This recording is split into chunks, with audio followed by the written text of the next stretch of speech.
me guia. E cada vez que eu desviar, Senhor, mesmo que eu te encontrar, pois cada vez que me chamar, quero seguir.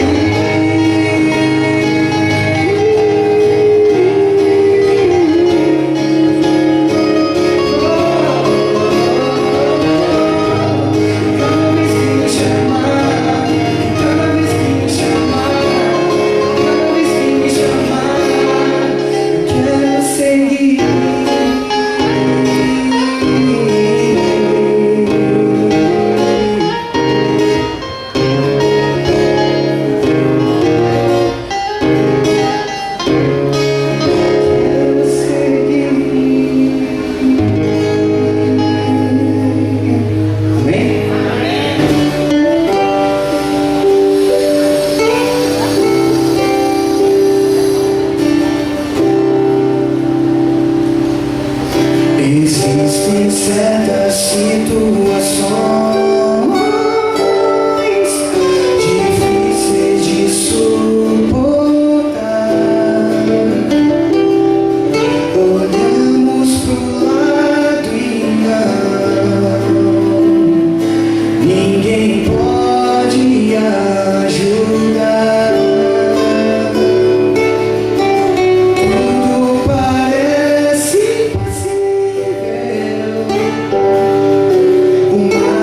afogar, as ondas vêm, querem derrubar a nossa fé e nos levar ao desespero.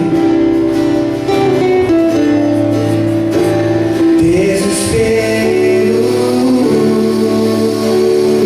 E nós pensamos que o nosso problema é grande e esquecemos a grandeza de Deus.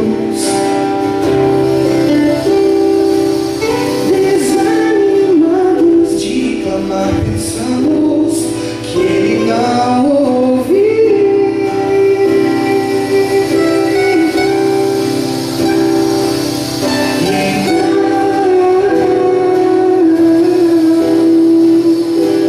Dá uma vontade de chorar.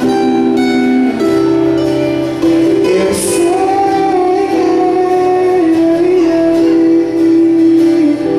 Não dá mais pra aguentar, eu olho pro alto. Vem o socorro.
cantar?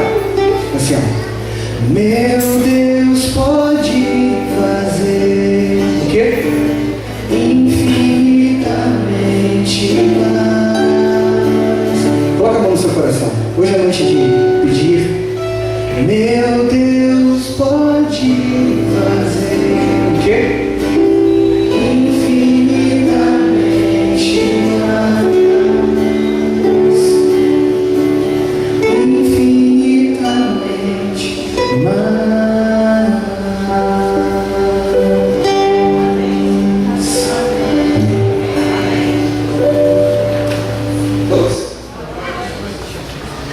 O tempo já está um pouco avançado, mas nós iremos precisar aqui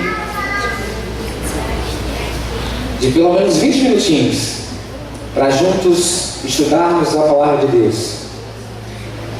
Eu fiz uma pequena cirurgia semana passada na boca e algumas palavrinhas não estão saindo perfeitas, então não considerem. Mas abra sua Bíblia no livro de Lucas, no capítulo 15. Lucas capítulo 15, no verso 21.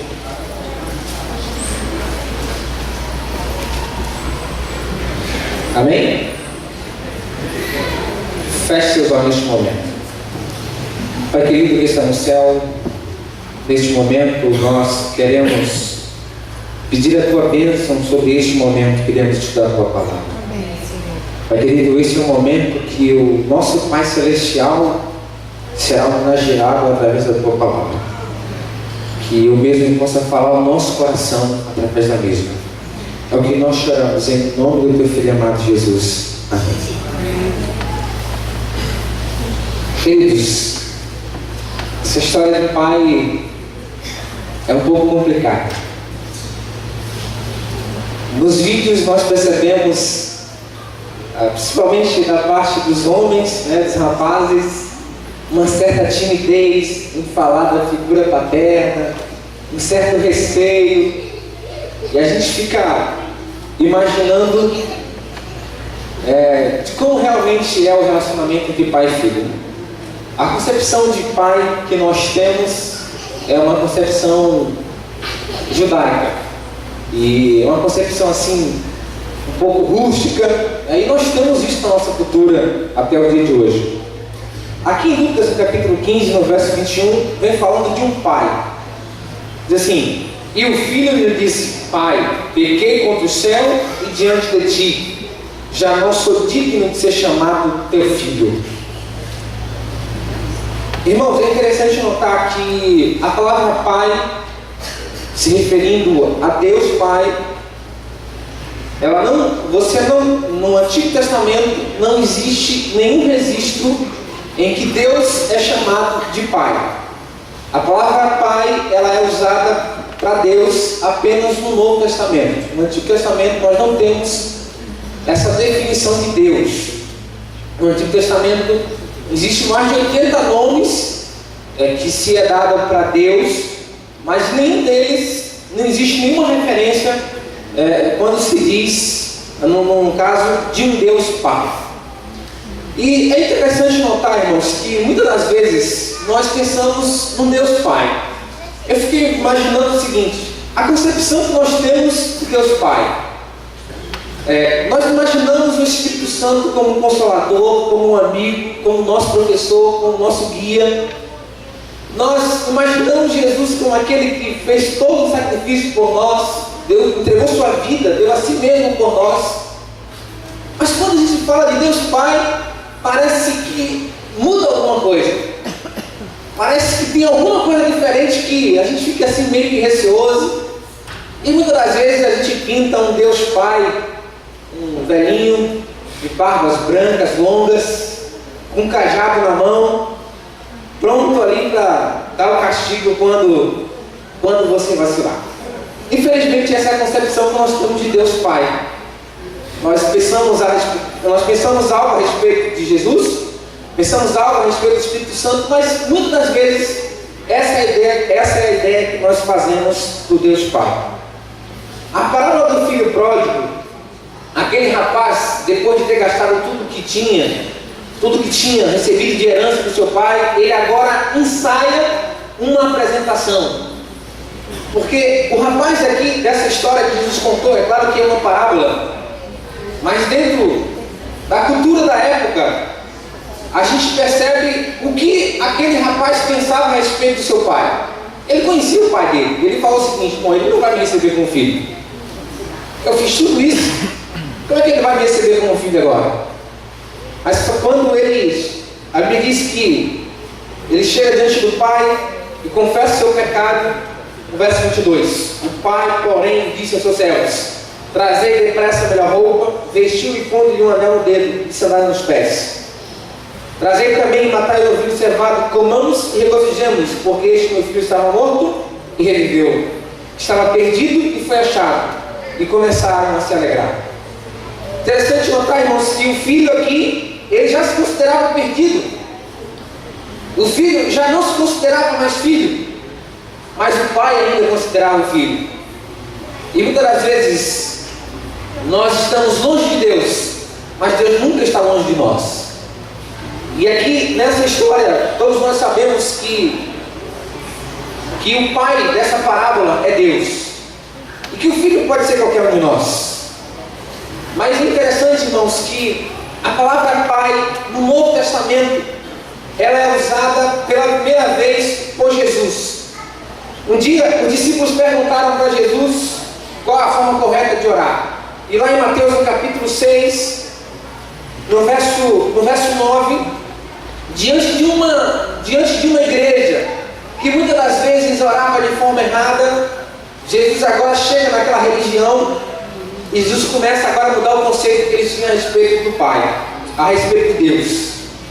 E no verso 9 diz o seguinte: portanto vós orareis assim: Pai nosso que estás aonde, irmãos? Nos céus, santificado seja o teu nome. Irmãos, um judeu nunca se ousaria a chamar Deus de Pai. Um judeu nunca ousaria chamar Deus de Pai, porque eles tinham outros nomes. Eles tinham assim, sabe, eles velavam muito pelo próprio nome de Deus. E eles até, muitas das vezes, evitavam falar o nome de Deus. Evitavam falar o nome de Jeová, para que o nome de Deus não fosse blasfemado. E agora Jesus chega e fala assim: olha, vocês estão orando errado. Quando vocês orarem, orem dessa forma: Pai nosso que estás nos céus. Jesus usou uma forma carinhosa. Jesus usou uma forma carinhosa de tratar o Pai. O que Jesus queria fazer, na verdade, era tirar da mente das pessoas a ideia que eles tinham errada do Pai deles, do Pai que estava no céu. E é interessante notar, irmãos, que aqui nessa oração nos ensina a palavra, o verbo aqui é estar. Não é estava, não é poderia estar, não é pode ser que esteja. A Bíblia diz que o nosso Pai está onde? No céu. O nosso Pai está no céu. Em Lucas 2,49, o primeiro relato que Jesus faz, quando ainda criança, e que Maria e José perderam de Jesus, ele aqui agora faz uma declaração muito importante.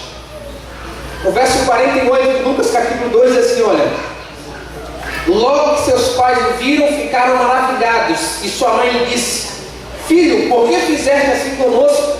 Teu pai e eu aflitos estamos à tua procura.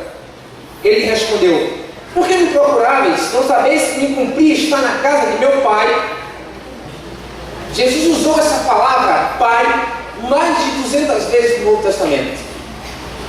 E a maioria das vezes que ele se referia a Deus Pai, ao Deus, ele se referia como Pai.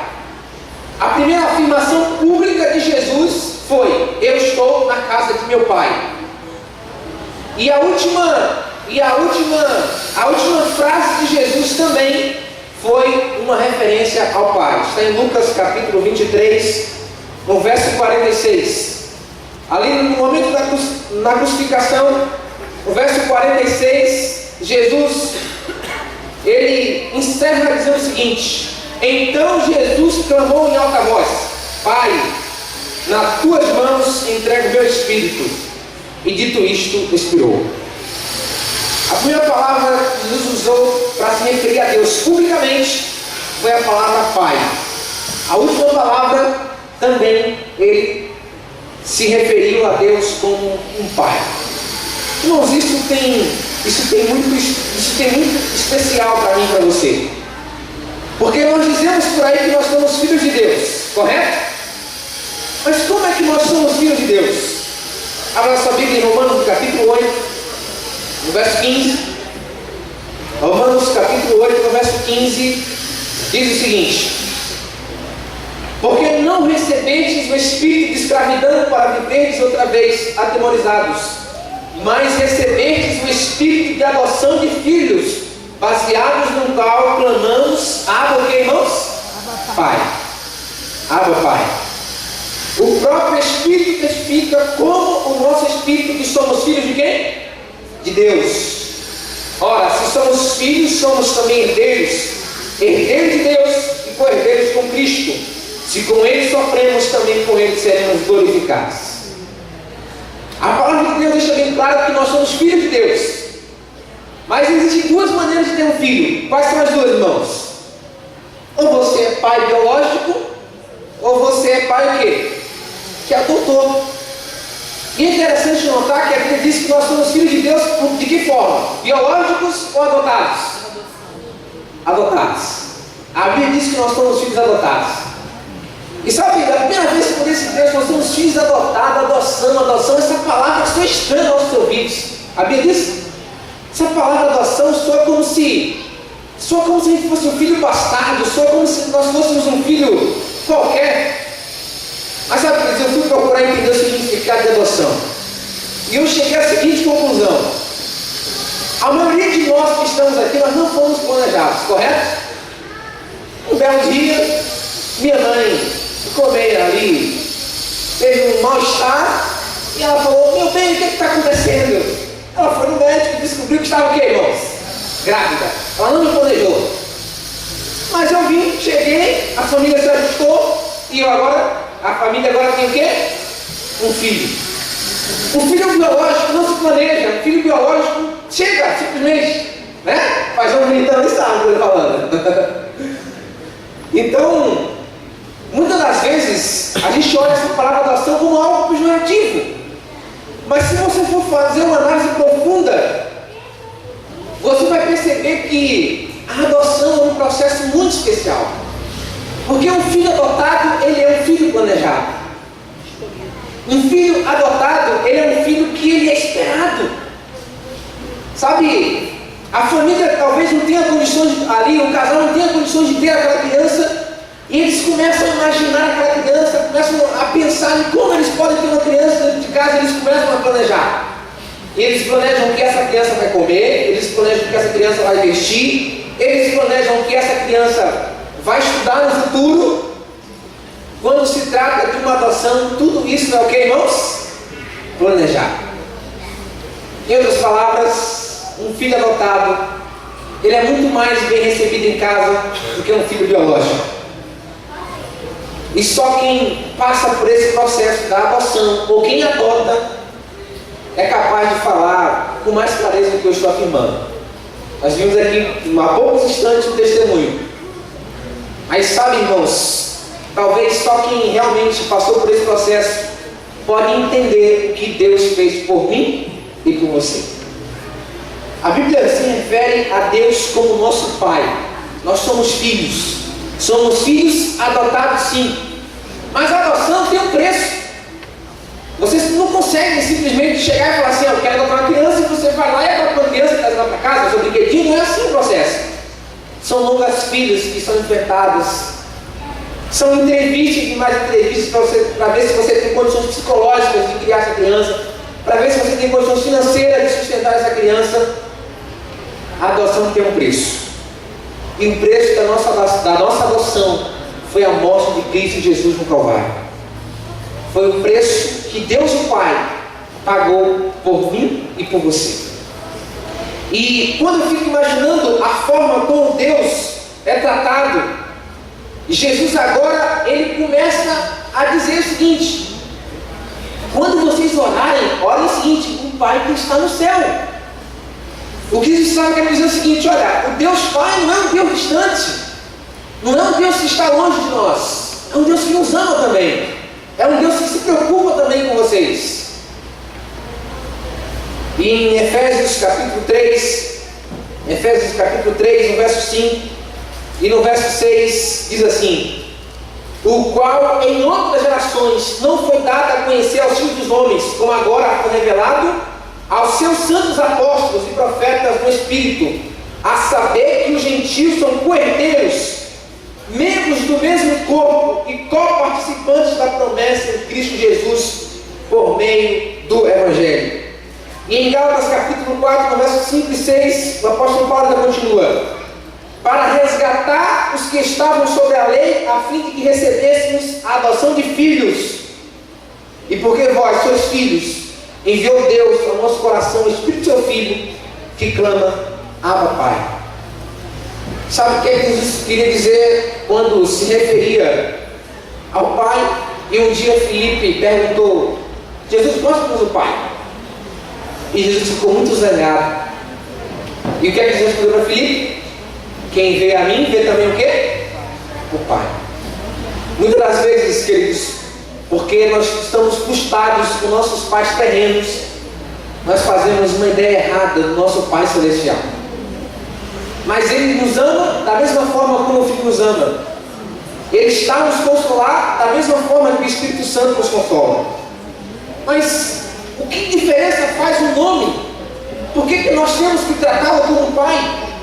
Sabe, você pode tratar Deus como um rei, você pode tratar Deus como santo, você pode tratá-lo como Santo dos Santos, Senhor dos Senhores, mas a verdade é que Ele gosta mesmo de ser chamado de Pai. Porque nenhum pai gosta de ver seu filho o tratando pelo seu próprio nome. Pai, às vezes fica chateado, alguns conseguem conciliar isso, outros não se importam, mas a maioria dos pais que estão aqui presentes vão concordar comigo que é estranho quando seu filho não lhe chama de pai. E da mesma forma, Deus também se sente quando nós o tratamos como algo que está distante de nós, como algo que não está, como algo inacessível. Jesus disse: quando vocês orarem, digam assim: Pai nosso que estás nos céus. Jesus, o próprio Jesus nos convida a tratá-lo por esse nome de Pai, Paizinho, Paizinho que está no céu. Mas o nome, o que é que tem o nome? O nome faz toda a diferença. Porque quando você passa a conhecer a pessoa, o nome vai fazer diferença. Há mais ou menos 1 ano e meio atrás, eu fui pregar na igreja de Vila Kennedy. E o Murilo está ali, não está bom, Murilo, mas sim, vai só te conhecer. E eu não conhecia o Murilo. Eu preguei, não sei porque que ele gostou, me convidou para pregar numa igreja lá em São Paulo. E a gente começou um ciclo de amizade. Fui até São Paulo, fiquei na casa da mãe da Mônica, da esposa que está do lado dele. E a gente vai se relacionando. Se você me perguntasse há 2 anos atrás quem era o Murilo, eu não ia saber responder para você quem era o Murilo. Talvez logo no início da nossa amizade eu também não ia dizer muita coisa do Murilo. Mas hoje eu posso dizer muita coisa do Murilo. Sabe por quê? Porque eu conheço o Murilo. Quando você conhece, você pode chamar pelo nome. Quando você passa a ter intimidade com o Pai, com Deus Pai, você pode chamá-lo de Paizinho. Eu separei aqui para vocês 4 textos de como Deus é chamado no Antigo Testamento. O nome vale muita coisa. E o primeiro texto está em Gênesis, no capítulo 1, no verso 1, que diz o seguinte: no princípio criou quem, irmãos? Deus, os céus e a terra. Você sabe que essa palavra Deus ela não existe no hebraico. E a palavra usada corretamente aqui seria: no princípio criou Elohim os céus e a terra.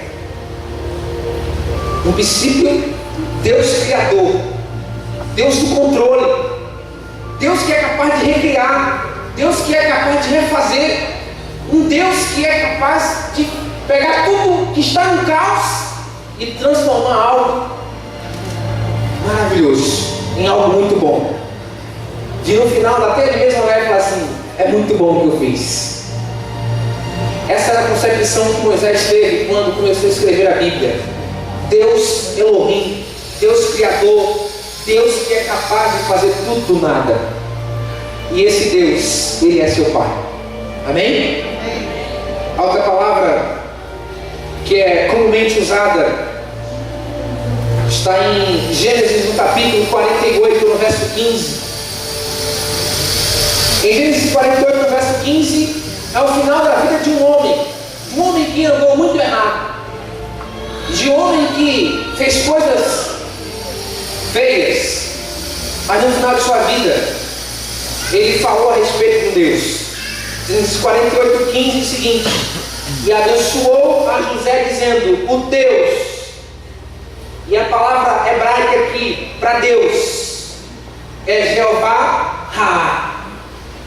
E abençoou a José, dizendo: Jeová Ra, em cuja presença andaram meus pais, Abraão e Isaque, o Jeová Ra, que me sustentou durante a minha vida até este dia, o anjo que me tem livrado de todo o mal, abençoe esses rapazes, seja neles chamado o meu nome e o nome dos meus pais, Abraão e Isaque, e cresça a multidão no meio da terra. A palavra hebraica usada aqui por Jacó para abençoar os seus filhos é Jeová Ra. O Senhor é um bom pastor. O Senhor é um aperfeiçoado pastor. E Jacó poderia muito bem falar que Deus era um bom pastor, porque apesar de todos os defeitos que ele tinha, Deus o amou assim. E no final da vida dele ele diz: Deus Ra, o Senhor Ra, Ele é um bom pastor. Ele cuidou de mim e Ele vai continuar cuidando de vocês. Sabe, mas a palavra que me chama mais atenção para Deus está em Gênesis capítulo 22, verso 7, que era a palavra que Abraão usava para Deus. Em Gênesis 22, no verso 7, diz o seguinte: quando Isaque disse a Abraão, seu pai: meu pai, respondeu Abraão, eis-me aqui, meu filho. Perguntou-lhe Isaque: eis o fogo e a lenha, mas onde está o cordeiro para o holocausto? Respondeu Abraão: Jeová Jireh, Deus proverá. Deus proverá para si, meu filho, o cordeiro e o holocausto, e seguimos juntos. Todas as referências que Abraão faz de Deus, ele usa essa palavra: Jeová Jireh, Deus da providência, o Senhor proverá. Sabe, Abraão era muito rico, e um dia ele chegou para o pai dele, talvez para o tio, para os parentes dele, que também eram muito ricos, e ele falou assim: olha, Deus está dizendo para mim sair do meio de vocês, que Ele vai me levar para uma terra que eu não conheço, mas que Ele vai me mostrar, e Ele está dizendo que lá vai ser muito melhor do que aqui.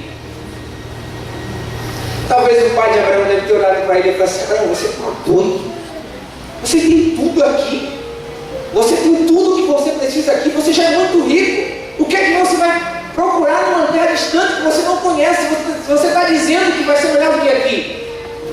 E Abraão deve ter olhado para o pai ou para o tio, não sei quem foi, e deve ter falado: Jeová Jireh. E os dias se passaram. E um dia os pastores de Abraão e Ló começaram a brigar. E Abraão falou assim: olha, escolhe uma parte aí. E seu sobrinho escolheu a melhor parte. Sara, geralmente mulher que faz essas coisas, deve ter chamado Abraão e falou assim: Abraão, por que você deixou que ele escolhesse a melhor parte? Você que escolheu a melhor parte.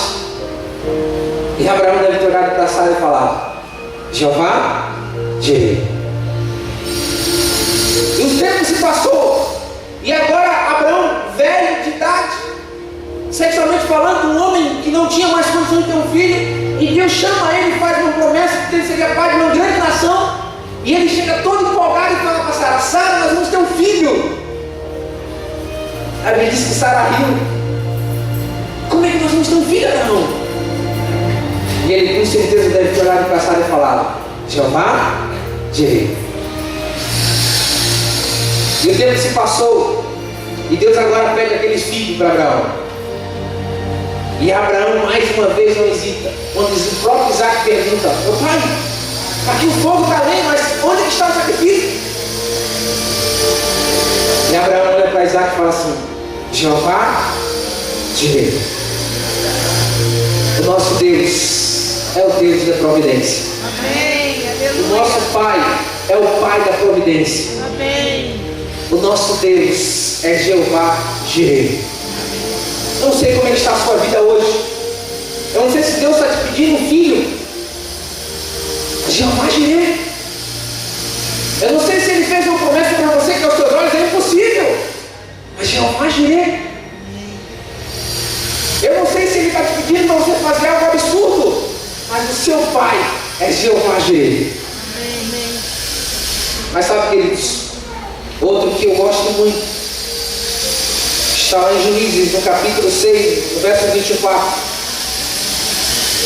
O povo de Israel já não tinha mais juiz, andava oprimido, e Deus chama o homem, chama Gideão.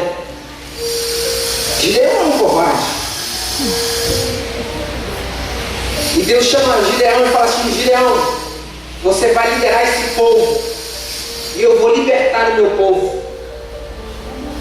E ele, depois de ter provado e provado Deus várias vezes, no verso 22, viu Gideão que era o anjo do Senhor e disse: ai de mim, Senhor Deus, pois vi o anjo do Senhor face a face. Porém o Senhor lhe disse: Pai seja contigo, não temas, não morrerás. Então Gideão edificou ali um altar ao Senhor, ele chamou de Jeová Shalom. O Senhor é a paz. Ainda até o dia de hoje já está o altar em Ofra, que pertence aos abiesitas. Gideão estava chateado com Deus, estava zangado com Deus. O povo de Israel plantava, os filisteus vinham e colhia. Não tinha paz, não tinha sossego. E Deus falou assim: olha, Gideão, eu sou Jeová Shalom. Eu vou trazer paz sobre a tua casa, eu vou trazer paz sobre o meu povo. E Deus trouxe paz sobre o povo de Israel. A Bíblia diz que Gideão edificou ali um altar ao Senhor. Em Êxodo capítulo 15, no verso 26, agora Moisés, Êxodo capítulo 15, no verso 26, Moisés, depois de ter atravessado o Mar Vermelho, no verso 22 diz o seguinte: fez Moisés partir de Israel do Mar Vermelho e saiu para o deserto sul. Caminharam 3 dias no deserto, não acharam água. Irmãos, presta atenção aqui. Aqui não tinha ainda nuvem de dia, nem a nuvem de noite. Aqui ainda não tinha, a nuvem aparece depois. Diz que eles caminharam 3 dias no deserto. Durante o dia tinha o que no deserto, irmãos? E à noite era o que? Frio. Mas no deserto também tem o que, irmãos? Serpentes. No verso 23: afinal chegaram a Mara, todavia não puderam beber as águas de Mara, porque eram amargas. 3 dias caminhando, com sede, com fome. E quando eles, só deserto, e de repente eles avistaram um vilarejo. Era o vilarejo de Mara. E eles falaram: olha só, nós encontramos água. E quando eles foram beber a água estava amarga. E o povo murmurou contra Moisés, dizendo: que não havemos de beber? Então Moisés clamou ao Senhor, e o Senhor lhe mostrou uma árvore. Então Moisés clamou ao Senhor, e o Senhor lhe mostrou uma árvore. Irmãos, é muita ironia de Deus, né?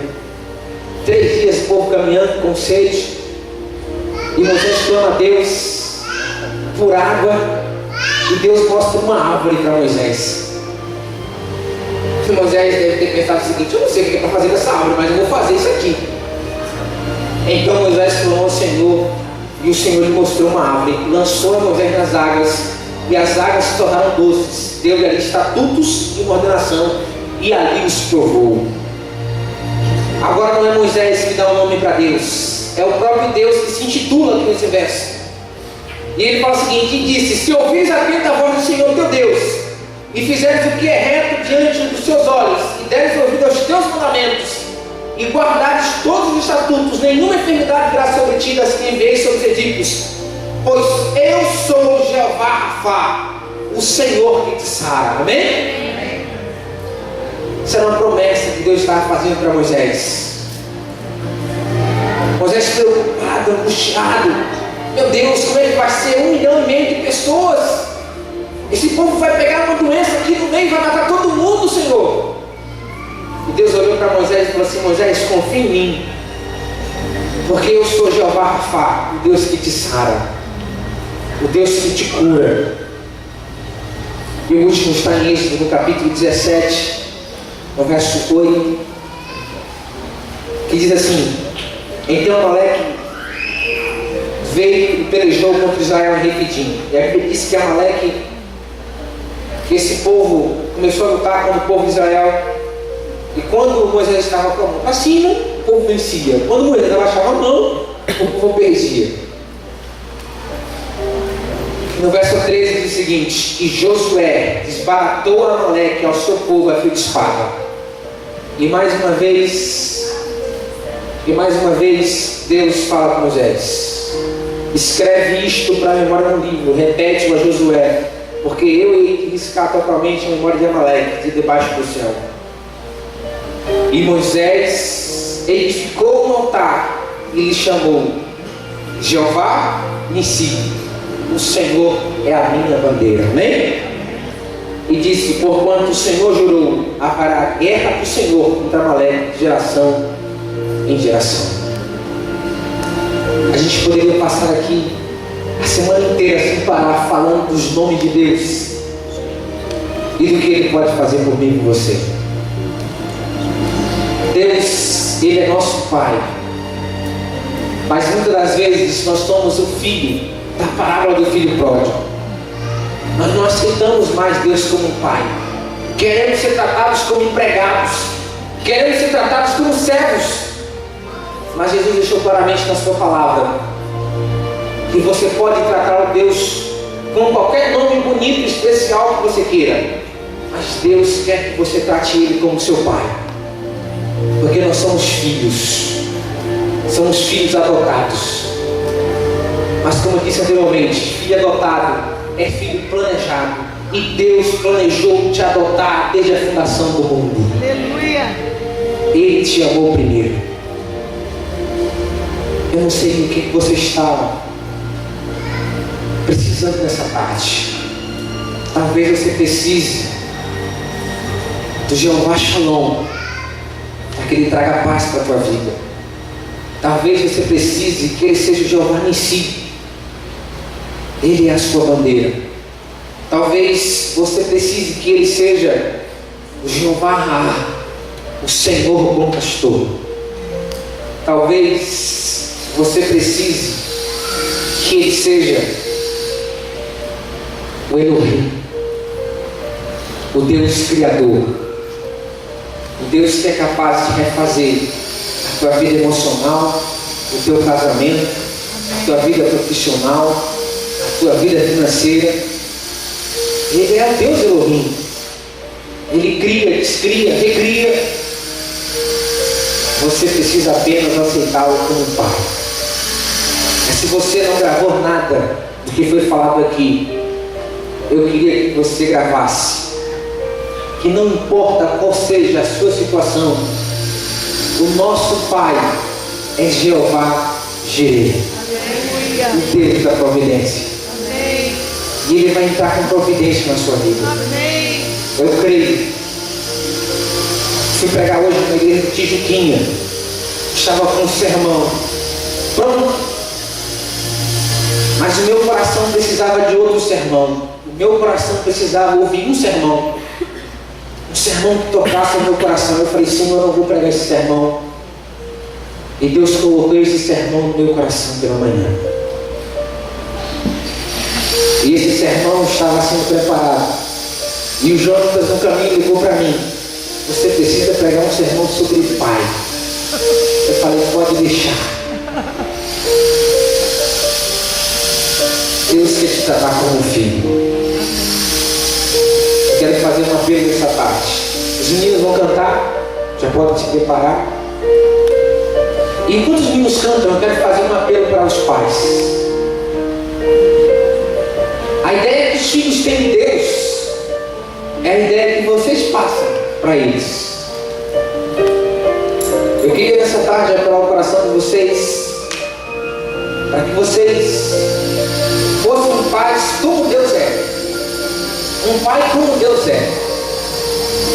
Um pai amoroso, um pai que providencia, um pai que educa, um pai que é um aperfeiçooso pastor, um pai que é bandeira, porque muitos filhos têm sofrido com isso. Precisam da ajuda dos pais, precisam do apoio dos pais, e muitas das vezes não encontram isso em casa. Que você possa ser a bandeira do seu filho, que você também possa, e Deus possa te usar para você ser a providência do seu filho, a providência financeira, a providência material, a providência espiritual acima de tudo. Os meninos vão cantar, e no final eu quero chamar os pais primeiro, e depois eu vou chamar cada filho que está aqui, mas não um filho qualquer, um filho do pai, para se entregar nas mãos desse pai e confiar de que ele pode fazer tudo por nós.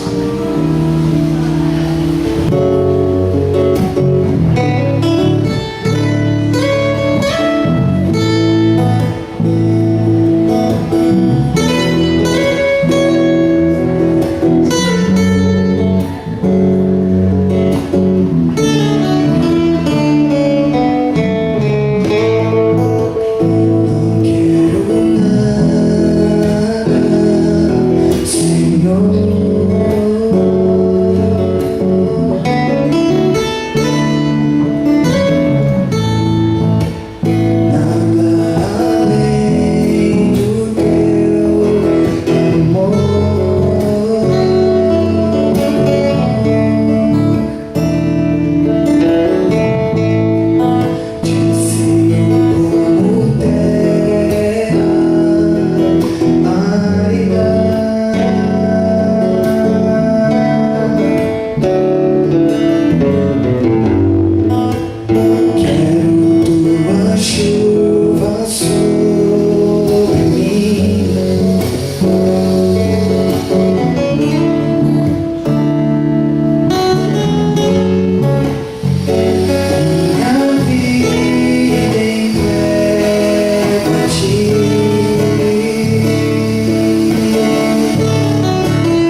seguinte: estou bem certo de que nem a morte, nem a vida, nem os anjos, nem os principados, nem as coisas do presente, nem do porvir, nem os poderes, nem a altura e nem a profundidade, nem qualquer outra criatura poderá separar-nos do amor de quem?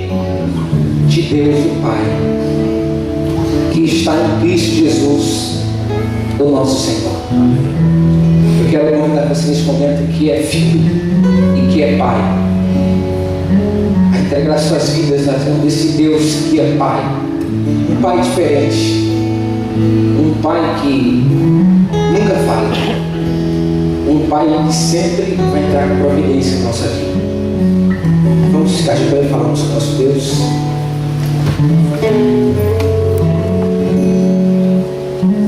Pai querido que está no céu, a Ti toda a honra, toda a glória e todo o louvor. Pai querido, talvez entrou alguém aqui nessa tarde que está precisando que o Senhor seja o Elohim, o Deus que recria, o Deus que é capaz de fazer tudo do nada. Pai querido, talvez tenha algum filho aqui, ó Pai, que está precisando que o Senhor seja Jeová Raá, o abençoado pastor. Pai querido, talvez tenham famílias que estejam precisando de Jeová Shalom, o Senhor da paz. Querido, talvez tenham famílias que estejam precisando de Jeová Rafa, Deus que cura. Talvez tenha família que esteja precisando de Jeová Shiri, Deus da providência. Paizinho que está no céu, seja qual for a nossa necessidade, nós entendemos que o Senhor conhece todas elas, e nós entregamos a nossa vida em Tuas santas mãos. Amém, Senhor. Pai querido, não na condição de filhos rebeldes. Pai querido, nessa tarde, aceita cada um de nós, Por favor, Pai. não como servos, não como empregados, mas como Teus filhos. Amém, Senhor. Pai querido, perdoa os nossos pecados. Perdoa, Pai. Temos pecado contra o nosso Pai, Verdade. temos falhado com o nosso Pai, mas nesta noite queremos ser alcançados por amor maravilhoso que esse Pai tem por cada um de nós. Amém, Senhor. Dá-nos uma semana cheia de bênçãos, Por favor, Senhor. é o que nós choramos, em nome do Teu Filho amado Jesus. Amém. Amém. Amém.